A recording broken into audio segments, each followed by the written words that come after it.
ना हंगामा, बात होगी खबर की, ना इधर की ना उधर की। शाम 7 बजे बात पते की। नमस्कार, आपके साथ मैं हूं प्रीति दहिया और सबसे पहले एक नजर आज के टॉप 4 पर।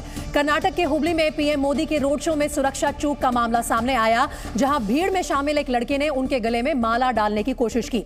Army chief general Manoj Pande ने चीन और पाकिस्तान को चुनौती देते हुए कहा कि भारत की सेना हर हालात से निपटने के लिए तैयार है।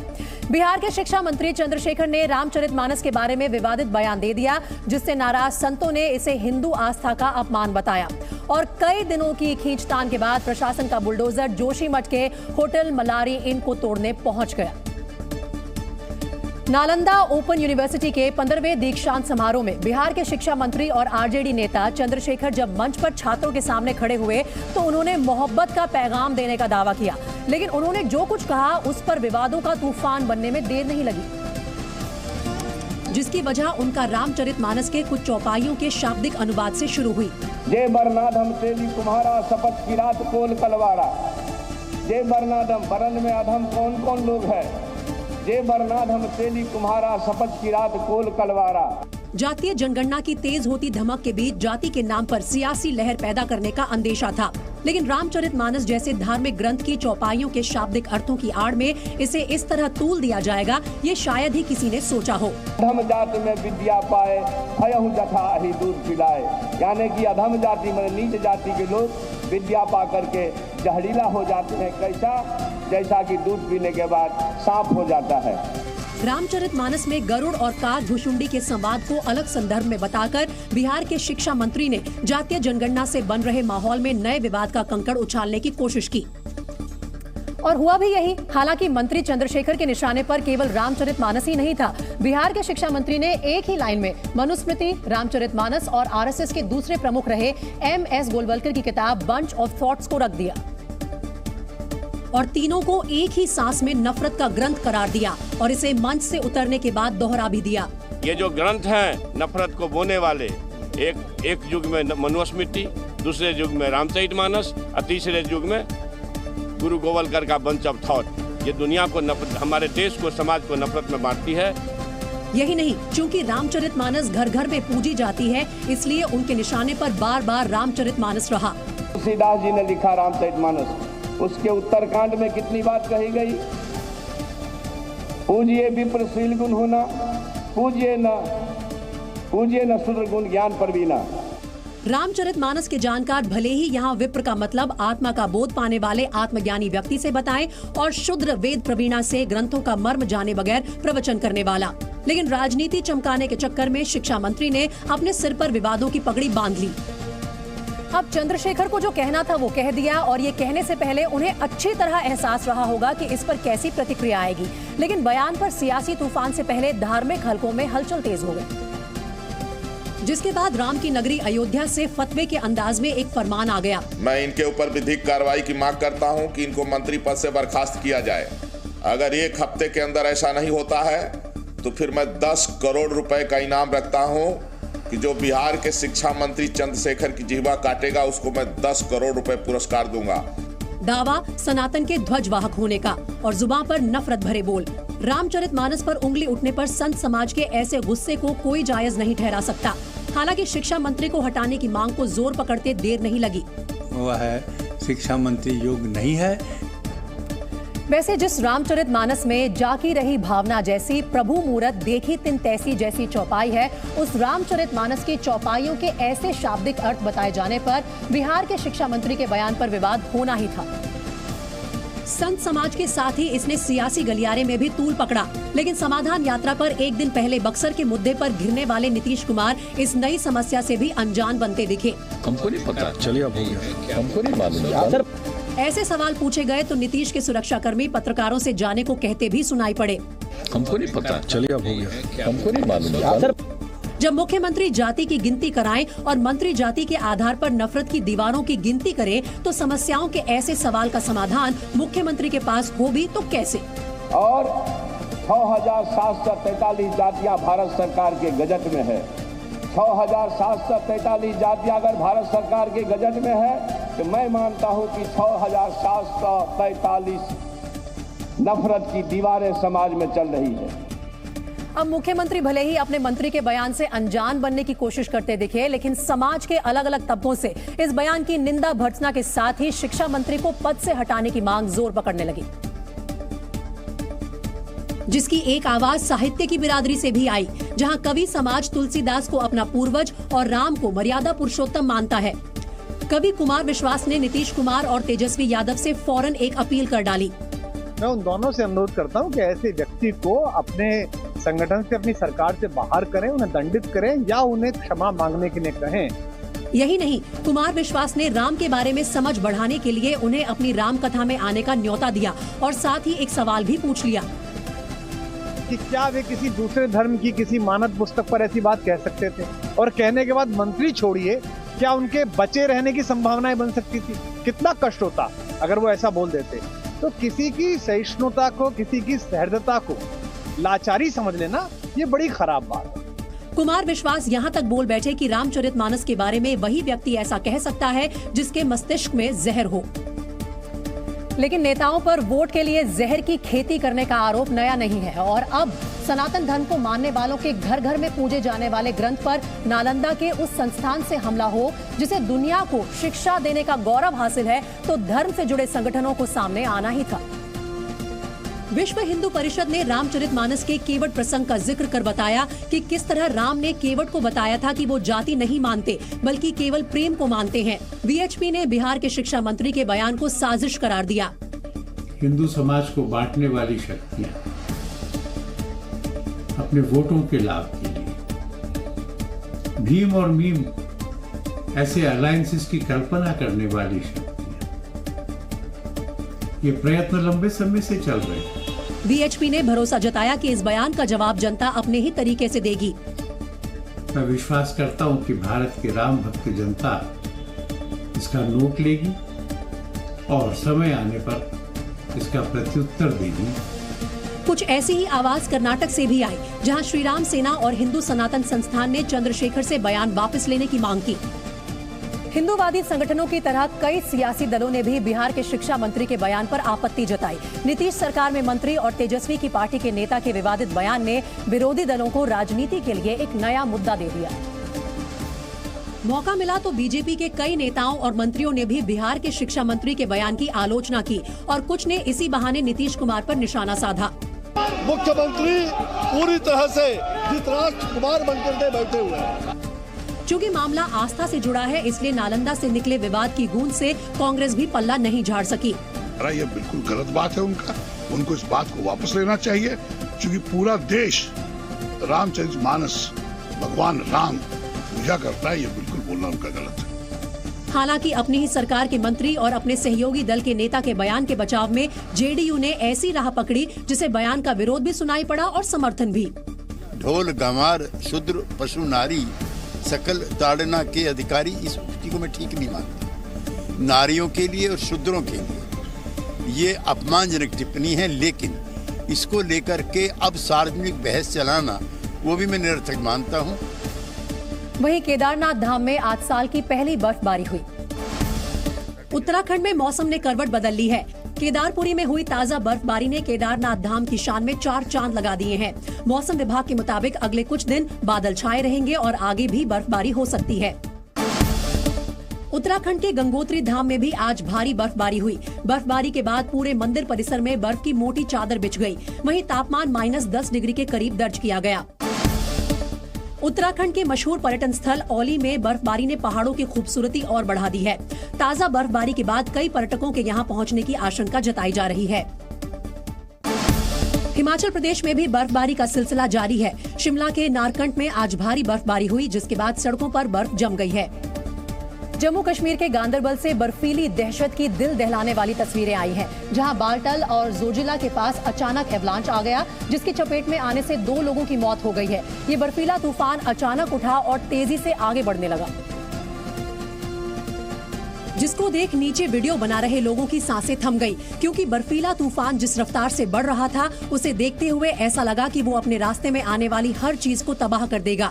ये एवलांच गांदरबल के सोनमर्ग इलाके में आया और जरा सी देर में वहां बर्फ का गुबार छा गया और पंछी अपने आशियानों को छोड़कर उड़ते नजर आए।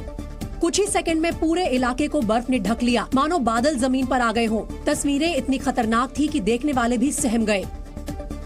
जानकारी मिलते ही स्थानीय प्रशासन को अलर्ट किया गया और इमरजेंसी हेल्पलाइन जारी की गई ताकि आपात स्थिति में जरूरतमंदों तक राहत पहुंचाई जा सके। एहतियात के तौर पर इलाके को एवलांच के बाद बंद कर दिया गया। प्रभावित क्षेत्र में लोगों को घर के अंदर ही रहने की सलाह दी गई है। बता दें कि कुपवाड़ा के माछिल सेक्टर में भी कल एवलांच आया था, जिसमें वहां तैनात सेना के 3 जवान शहीद हो गए। जम्मू कश्मीर के ऊपरी इलाके मौसम में बदलाव के साथ ही बर्फ से ढक गए हैं। गुलमर्ग, सोनमर्ग समेत कश्मीर घाटी के बड़े हिस्से में ताजा बर्फबारी हुई है, जिसके बाद वहां सड़कों पर बर्फ की मोटी परत जमी हुई दिखाई दी और पेड़ों पौधों पर भी बर्फ का कब्जा हो गया। सड़कों पर खड़ी गाड़ियों पर भी बर्फ की परत जम गई। बर्फबारी से बेशक स्थानीय लोगों की मुश्किलें थोड़ी बढ़ जाती हैं, लेकिन ये जम्मू कश्मीर में होने वाली फसल और वहाँ के व्यापार के लिए अच्छी साबित होती है। है कि जितनी ज्यादा यहाँ पे स्नोफॉल हो जाएगी उतनी ज्यादा हमारा रोजगार ऑटोमेटिकली बढ़ जाएगा सर। अच्छी बर्फबारी से टूरिज्म में तो इजाफा हुआ ही है, साथ में बड़ी तादाद में बर्फबारी का लुत्फ लेने पहुँचे सैलानियों के चेहरे भी खिले हुए हैं। अभी हम गुलमर्ग में हैं, काफी अच्छी स्नोफॉल हो रही है यहाँ पे और बहुत ही अच्छा लग रहा है। तनमर्ग, बारामुल्ला और गुरेज सेक्टर में भी पहाड़ पूरी तरह सफेद हो गए हैं। वहीं जम्मू के मैदानी इलाकों में बारिश हो रही है, जबकि ऊपरी इलाके बर्फबारी के बाद गुलजार नजर आए। मशहूर टूरिस्ट स्पॉट पटनी टॉप और नत्था टॉप में सैलानी बर्फबारी में खुशी से झूमते दिखाई दिए। घाटी में एक तरफ बर्फबारी से टूरिज्म बढ़ गया है, सैलानियों के चेहरे खिले हुए हैं, तो वहीं कुछ मुश्किलें भी बढ़ गई हैं। जम्मू कश्मीर के रामबन में बर्फबारी के बाद रास्ते बंद हो गए और लोगों की मुश्किल बढ़ गई। रामबन के बनिहाल में ताजा बर्फबारी हुई है, जिसके बाद वहां जवाहर टनल से गुजरने वाले वाहनों को खासा दिक्कत उठानी पड़ी। बर्फबारी के बाद रास्ता बंद हो गया। हालांकि ट्रैफिक बहाल करने के लिए स्थानीय प्रशासन ने बिना देरी के बर्फ हटाने का काम शुरू किया और नमक का छिड़काव भी किया गया। बर्फ हटाने के बाद जवाहर टनल आवाजाही के लिए खोल दी गई। इस सुरंग का ट्रैफिक के लिए खुला रहना इसलिए भी जरूरी है क्योंकि ईंधन ले जाने वाले टैंकर कश्मीर घाटी में एंट्री के लिए इसी रास्ते का इस्तेमाल करते हैं। ऊपरी इलाकों में बर्फबारी के साथ साथ जम्मू के मैदानी क्षेत्रों में बारिश हुई, जिसके बाद तापमान में गिरावट दर्ज की गई है। उत्तराखंड के रुद्रप्रयाग के केदार धाम की ताजा तस्वीरें आई हैं, जिनमें मौसम के बदलाव के बाद केदार घाटी बर्फ से ढकी हुई दिखाई दी। उत्तराखंड के ऊपरी इलाकों में कल रात से बर्फबारी हो रही है, जिससे वहां तापमान में गिरावट के साथ साथ ठंड और बढ़ गई। इस दौरान केदारनाथ मंदिर परिसर की जो तस्वीरें आई, उनमें सिर्फ बर्फ ही बर्फ दिख रही थी। ये केदारनाथ में मौसम की पहली बर्फबारी है। मंदिर के आसपास का पूरा इलाका बर्फ से ढक गया। लगातार हो रही बर्फबारी के बीच सिर्फ वहां पर बनी इमारतें दिख रही थी, बाकी हर तरफ सफेद रंग का पहरा था। उत्तरकाशी के गंगोत्री धाम में भी कल रात से ही बर्फबारी शुरू हो गई। बर्फबारी के बाद यहाँ सब कुछ जैसे जम सा गया। चमोली जिले में भी ताजा बर्फ गिरी है, जिसके बाद मशहूर टूरिस्ट स्पॉट औली की तस्वीर देखते ही बन रही है। औली में बर्फबारी के साथ साथ रोपवे का लुत्फ लेने बड़ी संख्या में पर्यटक पहुंचते हैं। हालांकि इस बार देर से बर्फबारी होने और जोशीमठ संकट के बीच यहाँ सैलानी कम दिखाई दिए। लेकिन साल की पहली बर्फबारी के दिन औली खाली पड़ा हुआ है। औली में इस वक्त पर्यटक ना के बराबर है। तस्वीरें देखिए, ये पूरा पर्यटक का केंद्र रहता है, लेकिन यहाँ कोई पर्यटक आपको दिखाई नहीं देगा। मुझे मात्र 3 लोग ऊपर जाते हुए ट्रैकिंग करते हुए इस वक्त दिखाई दे रहे हैं। सैलानियों की संख्या में कमी से टूरिज्म पर बुरा असर पड़ रहा है। औली का मशहूर रोपवे भी बीते सालों के मुकाबले खाली पड़ा है। इस सीजन में औली में हजारों की तादाद में पर्यटक पहुंचते थे, लेकिन अब जोशीमठ संकट की वजह से औली के लोगों की रोजी रोटी पर भी खतरा मंडरा रहा है। सर्दियों में सुबह के वक्त घना कोहरा पड़ना नई बात नहीं है, लेकिन यही कोहरा अक्सर लोगों के लिए जानलेवा बन जाता है। केंद्रीय सड़क और परिवहन मंत्रालय की रिपोर्ट के मुताबिक वर्ष 2021 में कोहरे की वजह से होने वाले हादसों में 13,372 लोगों की मौत हुई थी, जबकि कोहरे के चलते होने वाले हादसों में 25,000 से ज्यादा लोग घायल हो गए थे। मंत्रालय की रिपोर्ट के मुताबिक कोहरे की वजह से सबसे ज्यादा हादसे यूपी, बिहार और मध्य प्रदेश में हुए। 2021 में कोहरे की वजह से उत्तर प्रदेश में 3,782 लोगों की मौत हुई थी, जबकि बिहार में 1,800 लोग कोहरे की चपेट में आकर जान गंवा बैठे थे। वहीं मध्य प्रदेश में वर्ष 2021 में 1,233 लोगों की मौत कोहरे में हुए हादसों के चलते हुई थी। कोलकाता के सॉल्ट लेक इलाके के झुग्गी मार्केट में भीषण आग लग गई। आग इतनी भयंकर थी कि इसने पूरी झुग्गी मार्केट को जलाकर राख कर दिया। जिसकी दिल दहलाने वाली तस्वीरें भी सामने आई। झुग्गी मार्केट में लगी आग देखते ही देखते तेजी से भड़की और प्लास्टिक और लकड़ी से बनी दुकानों को अपनी चपेट में ले लिया। जब तक दमकल की टीम वहां पहुंच पाती तब तक पूरी मार्केट धू-धू कर जल उठी। 6 घंटों की कड़ी मशक्कत के बाद दमकल कर्मियों ने आग पर काबू पाया, लेकिन जब तक आग बुझी तब तक पूरी मार्केट जलकर खत्म हो चुकी थी। करीबन 10-12 दुकान और 6-7 गोडाउन डेकोरेटर्स का लगा हुआ है। झुग्गी मार्केट में आग कैसे लगी इसका पता अब तक नहीं चल पाया है। हम लोग आया है, आके देख रहे सब जल रहे हैं, उसके बाद आके ये सब मैं निकल रही हूँ। बताया जा रहा है कि इस आग की चपेट में आकर 100 से ज्यादा छोटी दुकानें भस्म हो गई, जिनकी वजह से सैकड़ों परिवारों की रोजी रोटी का जरिया छिन गया है। केंद्रीय गृह मंत्री अमित शाह ने देश के इतिहास लेखन को लेकर फिर सवाल खड़े किए और आजादी के आंदोलन में हिस्सा लेने वाले लाखों लोगों की भागीदारी पर अनदेखी का आरोप लगाया। एक दिन पहले एक किताब के लोकार्पण समारोह में अमित शाह ने आरोप लगाया कि कुछ लोगों ने इतिहास के जरिए आम जनमानस में एक खास नजरिया थोपने की कोशिश की। क्योंकि एक ही स्टोरी नैरेटिव के अंदर हमारे जनमानस पर हैमर कर कर कर कर इसको प्रस्तापित किया गया है। एक ही दृष्टिकोण जनमानस में शिक्षा के माध्यम से, किंवदंतियों के माध्यम से, इतिहास के लेखन के माध्यम से थोपा गया है। मौका क्रांतिकारियों नाम के पुस्तक के लोकार्पण का था, तो अमित शाह ने संदर्भ आजादी के आंदोलन का दिया और दावा किया कि इस संघर्ष का श्रेय किसी एक दो को देना ठीक नहीं। कांग्रेस के नेतृत्व में जो मूवमेंट चली वो मूवमेंट का बहुत बड़ा योगदान है देश की आजादी में, परंतु और किसी का नहीं है, ये नैरेटिव ठीक। अमित शाह ने अहिंसक आंदोलन के साथ ही सशस्त्र आंदोलन के योगदान का भी जिक्र किया और बताया कि कैसे अंग्रेजों के चश्मे से 1857 के आंदोलन को गदर कहने के नैरेटिव को वीर सावरकर ने बदला और नए नजरिए की शुरुआत की। पूरी दुनिया, पूरा देश और अच्छे देशभक्त सन 57 की क्रांति को गदर के नाम से जानते थे। पहली बार वीर सावरकर ने पहला स्वतंत्र संग्राम, पहला स्वतंत्र समर 1857 की क्रांति। और शिवसेना नेता संजय राउत भी राहुल गांधी की भारत जोड़ो यात्रा में शामिल होंगे। संजय राउत ने ट्वीट कर बताया कि वो 20 जनवरी को जम्मू पहुंचेंगे और राहुल गांधी की भारत जोड़ो यात्रा में शामिल होंगे। फिलहाल भारत जोड़ो यात्रा पंजाब में जारी है। मथुरा वृंदावन में आने वाले त्योहारों को देखते हुए पुलिस अलर्ट हो गई है। भीड़ का दबाव कम करने के लिए पुलिस टीम नई योजना बना रही है और श्रद्धालुओं की सुरक्षा के लिए खास इंतजाम किए जा रहे हैं। बिहार के मोतिहारी में पेट्रोल से भरे टैंकर के पलटने के बाद ग्रामीणों में पेट्रोल लूटने की होड़ मच गई। काफी देर तक चले हंगामे के बाद पुलिस की टीम मौके पर पहुंची और ग्रामीणों को खदेड़ा। रांची में गाड़ियों की चेकिंग के दौरान पुलिस ने अवैध शराब की बड़ी खेप बरामद की। शराब तस्कर बोतलों को पशुओं के चारे के बीच छुपाकर लेकर जा रहे थे। पुलिस ने मामला दर्ज कर 3 तस्करों को गिरफ्तार कर लिया है। चीन के साथ सीमा विवाद और पाकिस्तान की ओर से आतंकी गतिविधियों पर army chief general Manoj Pande की ओर से बड़ा बयान सामने आया। उन्होंने सबसे पहले चीन को चेतावनी दी कि अगर उसने सीमा पर किसी भी तरह की कार्रवाई की तो भारतीय सेना माकूल जवाब देगी।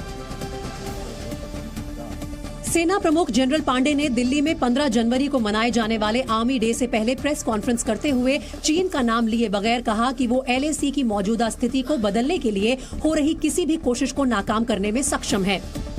Year of our independence. So besides the Indian Army carrying out its primary mandate and role, we also fully aligned to the national vision for the future and committed to achieve the national goals and objectives that have been set out. Army chief general Manoj Pande ने बताया कि लद्दाख में 55,000 सैनिकों और सैन्य वाहनों की तैनाती है। यही नहीं, चीन से लगते बॉर्डर के करीब इंफ्रास्ट्रक्चर को मजबूत करने का काम तेजी से चल रहा है। उन्होंने बताया कि सिर्फ लद्दाख रीजन में सरकार ने बुनियादी ढांचे को मजबूत करने के लिए पिछले 3 साल में 1300 करोड़ रुपए खर्च किए हैं। In the last 5 years, the border roads have constructed close to 6,000 kilometers of road pan India, out of which 2100 kilometers has been along the northern borders.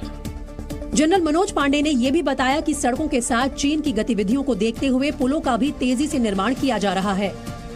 So as far as the bridges go, close to 7450 meters, if I remember the figure, is what length of bridges or number of bridges that have been constructed by the border roads.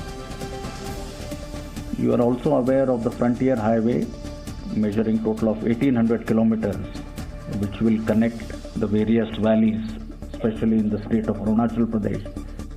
Army chief general Manoj Pande के मुताबिक चीन की हर हलचल पर पैनी नजर रखी जा रही है. भारतीय सेना चीनी सैनिकों की मूवमेंट को देखते हुए अपनी रणनीति तैयार कर रही है. यही नहीं, army chief general Manoj Pande ने बताया कि चीन ईस्टर्न कमांड में तैनात चीनी सैनिकों की संख्या थोड़ी ज्यादा है, लेकिन उनसे निपटने के लिए भारत ने भी बॉर्डर पर अपने सैनिकों की तैनाती बढ़ा दी है. I had mentioned about what the situation is and the deployment from the adversary side continues in the same manner. We have equal number of troops on our side. We have adequate reserves to cater for all contingencies. In terms of the numbers, I would say there has been slight increase in the number of troops that we find opposite our eastern command. Army chief ने बताया कि चीन और पाकिस्तान की ओर से मिल रही चुनौतियों को देखते हुए सेना के आधुनिकीकरण पर जोर दिया जा रहा है. भारत रूस के साथ मिलकर AK-203 राइफल तैयार कर रहा है. As far as the AK-203 project is concerned, we are looking at about 6 lakh odd weapons which will be manufactured in collaboration with the Russians. And as per the contract, this is to happen over a period of 128 months or close to 10 years. Roughly out of this, 70,000 is to come up first. शराब के शौकीन लोगों के लिए WHO यानी world health organisation ने अब तक की सबसे बड़ी चेतावनी जारी की है. WHO का कहना है कि अल्कोहल की एक बूंद भी इंसान के स्वास्थ्य के लिए सुरक्षित नहीं है. WHO के मुताबिक अल्कोहल यूरोप के देशों में होने वाले कैंसर की सबसे बड़ी वजह है. International agency for research on cancer ने कई दशक पहले ही अल्कोहल को ग्रुप 1 कार्सिनोजन यानी कैंसर की वजह बनने का वाला पदार्थ बताया था. एक्सपर्ट्स के मुताबिक अल्कोहल की वजह से व्यक्ति को 7 तरह के कैंसर हो सकते हैं, जिनमें आंत और स्तन कैंसर होने का खतरा सबसे ज्यादा है. WHO के मुताबिक अल्कोहल की वजह से पूरी दुनिया में हर साल कैंसर के 7,40,000 मामले सामने आ रहे हैं. शराब से होने वाले फायदे की बातों को खारिज करते हुए WHO ने कहा है कि अब तक इसका कोई ठोस सबूत नहीं मिला है कि शराब पीने की कोई सुरक्षित सीमा भी है. WHO के मुताबिक यूरोप के देशों में शराब की खपत सबसे ज्यादा है और इसीलिए इस क्षेत्र में रहने वाले 20 करोड़ से ज्यादा लोगों में कैंसर होने का खतरा ज्यादा है. जोशीमठ के असुरक्षित इमारतों के खिलाफ सबसे बड़ा एक्शन शुरू हो गया है. यहां के होटल मलारी इन और माउंट व्यू को गिराने का काम शुरू हो गया है. बुलडोजर के जरिए दोनों होटलों को तोड़ा जा रहा है और यहां रखे सामानों को हटाया जा रहा है.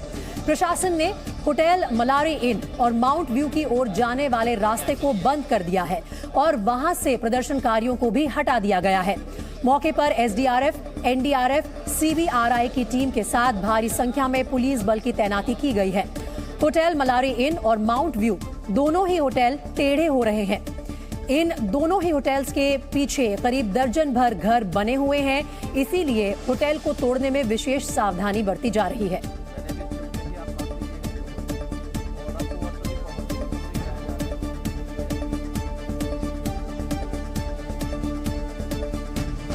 मलारी इन के मालिक इस वक्त ठाकुर सिंह राणा हमारे साथ में हैं. किस बात पर सहमति बनी है? आप लोगों ने क्या सहमति दे दी है होटल तोड़ने की?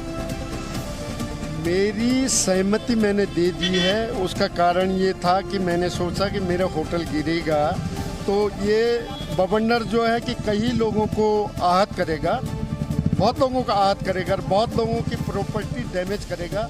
मेरा यहाँ सामाजिक जीवन रहा, मैं हमेशा लोगों के लिए आंदोलन करते रहा.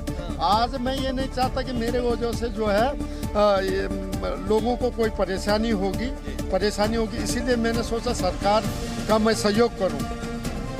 वहीं गढ़वाल रेंज के आईजी ने कहा है कि होटल मलारी इन और माउंट व्यू को गिराने का काम दिन रात चलेगा।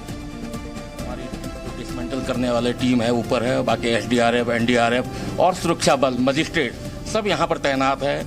एरिया को पूरा सेग्रीगेट कर दिया गया है। बाकी जो भी ऑनर है होटल के, मलारी इन और माउंट व्यू, इनसे हमारी जो कोऑर्डिनेशन कमेटी है, समन्वय समिति का गठन कर दिया गया है। उनसे बातचीत होकर सहमति के आधार पर ये डिसमेंटल की कार्रवाई की जा रही है, ताकि इससे होने वाले आगे जो गिरने के बाद, स्वतः ही गिरने के बाद जो भवनों को नुकसान होगा वो क्षति से बचा जा सके। और जोशीमठ के मनोहर बाग में 3 और होटलों में दरारें बढ़ने के बाद उन्हें खाली करा दिया गया। ये होटल एक दूसरे के ऊपर झुके दिखे, जबकि इनके पिलर में भी दरारें देखने को मिली, जिसके बाद प्रशासन ने होटल स्नो क्रेस्ट को खाली करने का आदेश जारी कर दिया। सरकारी आदेश के बाद होटल के कर्मचारी सामान बांधते दिखे। वहीं नागमणि होम स्टे को भी खाली कर दिया गया है। ये जो होटल है थोड़ा सा झुका है इस दूसरे होटल की तरफ, जो होटल स्नो क्रेस्ट है उसके ऊपर। नागमणि होम स्टे के कई कमरों में दरारें आ गई हैं और जमीन धंसने के बाद यहाँ खतरा बढ़ गया है। पीछे जाने से मेरे जो है 3 रूम बुरी हालत से जो है बर्बाद हो गए हैं। दरारें आने के बाद होटल कामित को भी खाली कर दिया गया। होटल की मालकिन का कहना था कि पर्यटकों के नहीं आने से उनका काफी नुकसान हो रहा है। वहीं उत्तराखंड के सीएम पुष्कर सिंह धामी आज सुबह जोशीमठ के नरसिंह मंदिर पहुंचे, जहां उन्होंने भगवान की पूजा अर्चना की और मंदिर परिसर में प्रभावित लोगों से भी मुलाकात की। इस दौरान सीएम पुष्कर धामी ने भगवान नरसिंह से जोशीमठ संकट को हल करने की प्रार्थना की। इसके लिए सीएम धामी ने गौ पूजा भी की। और हम सब लोगों ने जो प्रार्थना की है, भगवान नरसिंह जी हमारे ऊपर कृपा करेंगे, हमारे जोशीमठ शहर पर कृपा करेंगे। सीएम धामी ने कहा कि सरकार संकटग्रस्त लोगों के लिए सबसे बढ़िया राहत पैकेज तैयार करेगी। उन्होंने कहा है कि रिएक्शन प्लान के तहत सभी को 1.5 लाख की सहायता राशि दी जाएगी। जो सबसे अच्छा पैकेज हो सकता है, जो सबसे अच्छा रास्ता हो सकता है, उस रास्ते को हम लोग अख्तियार करेंगे। सीएम धामी ने जोशीमठ में जमीन धंसने की घटना को एक प्राकृतिक आपदा बताया। उत्तराखंड के जोशीमठ में बर्फबारी और बारिश लोगों पर भारी पड़ती दिख रही है। जोशीमठ चमोली जिले में आता है और इस जिले के कई इलाकों में भारी बर्फबारी के बाद लोगों की दिक्कतें बढ़ती दिख रही हैं। लिहाजा बेघर हो चुके जोशीमठ के लोग बर्फबारी शुरू होते ही इसके रुकने की मिन्नतें मांगते दिखे। माना जा रहा है कि घरों की छत पर जमा हो रही बर्फ खतरनाक हो सकती है। बिगड़ती स्थिति को संभालने के लिए सीएम पुष्कर सिंह धामी ने स्वयं मोर्चा संभाल लिया। उन्होंने जोशीमठ के जनप्रतिनिधियों, व्यापारी संगठनों के प्रतिनिधियों, सेना और आईटीबीपी के अधिकारियों के साथ बैठक की। सीएम ने कहा कि प्रभावित लोगों के पुनर्वास के लिए सरकार हर संभव मदद करेगी। उन्होंने कहा कि नागरिकों की सुरक्षा हमारी सबसे बड़ी जिम्मेदारी है।